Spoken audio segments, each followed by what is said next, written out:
Ijazatut Tulab. Saya di sini ingin mempresentasikan mapel ekonomi yang berjudul Carilah informasi mengenai WTO dan buatlah analisa mengenai keuntungan dan kerugian Indonesia bergabung dalam WTO, yang dibimbing oleh Ibu Lina Dwi Aprilia. Sejarah WTO, World Trade Organization, terbentuk pada tahun 1995. WTO adalah organisasi antar pemerintah dengan tujuan untuk membuat perdagangan antar negara semakin terbuka dengan penurunan bahkan peniadaan hambatan tarif maupun non-tarif. Pembentukan organisasi perdagangan dunia dilatar belakangi dengan berakhirnya Perang Dunia II, perekonomian dunia yang hancur pada waktu itu. Karena perang melibatkan negara-negara besar dunia seperti Amerika Serikat, negara-negara Eropa, dan negara-negara di kawasan Asia seperti Jepang. Untuk menata kembali perekonomian dunia, maka beberapa negara sepakat untuk membentuk lembaga perdagangan yang menjadi wadah yang berfungsi untuk mengatur perdagangan dunia, yang menjadi penyokong bagi perekonomian dunia. Pada saat itu, Organisasi Perdagangan Dunia dikenal dengan GATT, General Agreement on Tariff and Trade, pada tahun 1948 sampai dengan 1994. GATT terbentuk di latar belakangi dari pertemuan Bretton Woods, pertemuan yang dikenal dengan United Hampshire, Amerika Serikat, dan dihadiri 44 wakil negara. Pertemuan tersebut merumuskan financial arrangements untuk membangun perekonomian dunia setelah Perang Dunia Kedua, dan hal ini menjadi cikal bakal sejarah liberalisasi atau globalisasi. Pertemuan Bretton Woods menyepakati 3 pilar ekonomi dunia, yaitu IMF, International Monetary Foundation, yang didirikan tahun 1946, IBRD, International Bank of Reconstruction and Development, selanjutnya menjadi World Bank yang didirikan tahun 1945. WTO, International Trade Organization, yang berdiri tahun 1947, yang menghasilkan kesepakatan GATT yang dalam pengesahannya sebagai organisasi dunia ITO tidak mendapat persetujuan pada sidang Senat di Amerika Serikat.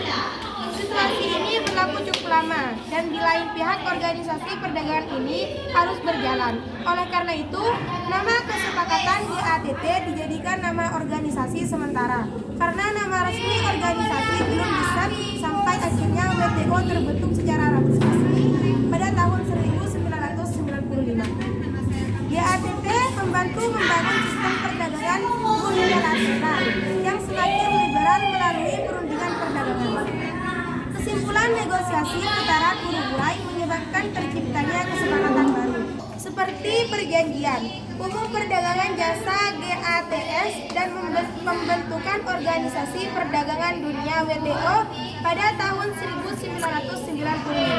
Berikut ini 8 perundingan yang dilakukan sejak GATT disepakati dan mengambil alih sementara organisasi perdagangan multilateral. WTO berjalan berdasarkan serangkaian perjanjian yang dinegosiasikan dan disepakati oleh sejumlah besar negara di dunia dan diratifikasi melalui parlemen. Tujuan dari perjanjian-perjanjian WTO adalah untuk membantu produsen barang dan jasa, eksportir dan importir dalam melakukan kegiatannya. Perkembangan liberalisasi tidak berjalan dengan mulus.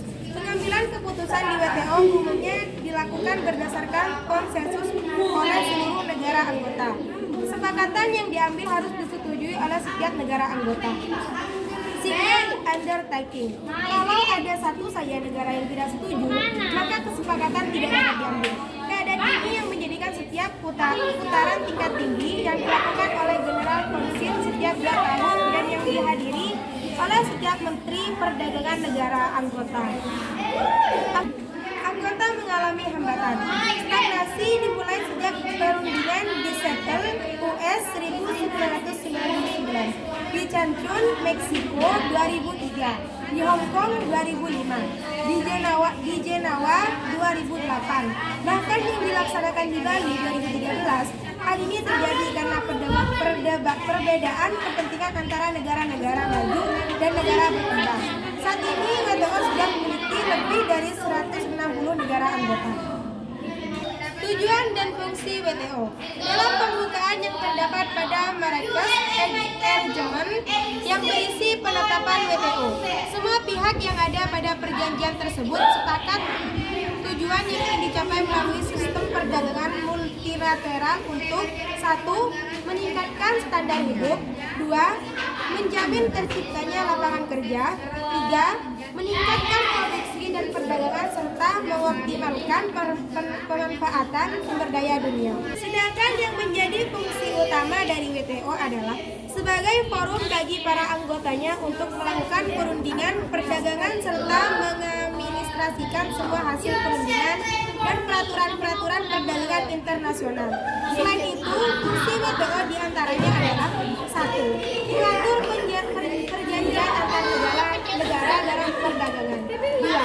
Mendorong arus perdagangan antara negara dengan mengurangi dan menghapus berbagai hambatan yang dapat mengganggu kelancaran arus perdagangan barang dan jasa, 3. Memfasilitasi perundingan dengan menyediakan forum negosiasi yang lebih permanen, 4. Untuk menyelesaikan sengketa mengingat hubungan dagang sering menimbulkan konflik-konflik kepentingan, 5. Menyelesaikan sengketa dagang, 6. Sebagai forum negosiasi perdagangan, 7. Memonitor kebijakan perdagangan suatu negara, 8. Memberikan bantuan kepada negara-negara berkembang. Prinsip dasar WTO. Di dalam perkembangnya, WTO menyepakati prinsip-prinsip dasar yang menjadi dasar aturan main dalam perdagangan internasional. 1. Perlakuan yang sama untuk semua anggota. Most Favored Nation Treatment (MFN). Prinsip ini diatur dalam pasal 1 GATT 1994 yang mensyaratkan semua komitmen yang dibuat untuk ditandatangani dalam rangka perlakuan yang setara kepada semua anggota WTO, asas dan diskriminasi tanpa syarat. Misalnya, suatu negara tidak diperkenankan untuk menerapkan tingkat tarif yang berbeda kepada suatu negara dibandingkan dengan negara lainnya. Dengan berdasarkan prinsip MFN, negara-negara anggota tidak dapat begitu saja mendiskriminasikan mitra-mitra dagangnya. Keinginan tarif impor yang diberikan pada produk suatu negara harus diberikan pula kepada produk impor dari mitra dagang negara anggota lainnya. 2. Pengikatan tarif dinding. Prinsip ini diatur dalam pasal 2 GATT 1994. Di mana setiap negara anggota GATT atau WTO harus memiliki daftar produk yang tingkat biaya masuk atau tarifnya harus diikat legally bound. Pengikatan atas tarif ini dimaksudkan untuk menciptakan prediktabilitas dalam urusan bisnis perdagangan internasional atau ekspor. Artinya, suatu negara anggota tidak diperkenankan untuk sewenang-wenang merubah atau menaikkan tingkat tarif biaya masuk. 3. Perlakuan nasional. National Treatment. Prinsip ini diatur dalam pasal 3 GATT 1994 yang mensyaratkan bahwa suatu negara tidak diperkenankan untuk memperlakukan secara diskriminasi mensyarat antara produk impor dengan produk dalam negeri, produk yang sama, dengan tujuan untuk melakukan proteksi.